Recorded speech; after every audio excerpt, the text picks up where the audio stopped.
कोणतीही डिग्री आता 4 वर्षाची झाली आहे. BA करा, BCom करा, BSc करा. म्हणजे आता फक्त इंजिनिअरिंग 4 वर्षाचं नाही, तर कुठलीही डिग्री आता 4 वर्षाची आहे.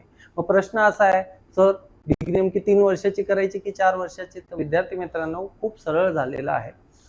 पहिलं वर्ष समजा तुम्ही कंप्लीट केलं, तुम्हाला पास फेलचा आता प्रश्न नाही. पहिलं वर्ष कंप्लीट केलं, एज्युकेशन स्टॉप केलं, सर्टिफिकेट अवॉर्ड होणार.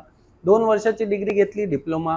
3 वर्षाची केली डिग्री आणि 4थं वर्ष समजा कंप्लीट केलं, BA, BCom, BSc, BCAचं, BBAचं, तर तुम्हाला आता मिळणार आहे ऑनर्स डिग्री.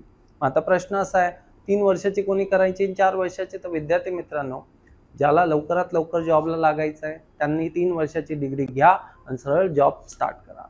समजा ज्याला टीचिंग फील्ड, रिसर्च फील्ड अशा फील्ड्समध्ये जायचं आहे, PhD करायची आहे, मास्टर्सच करायचं आहे, त्यांनी 4 वर्षाची ऑनर्स डिग्री करायला हरकत नाही आहे. तर विद्यार्थी मित्रांनो, सरळ सरळ याचं उत्तर असं आहे की तुम्ही ठरवायचं आहे तुमच्यासाठी बेस्ट काय असणार आहे, 3 वर्षाची डिग्री की 4 वर्षाची डिग्री. Thank you very much.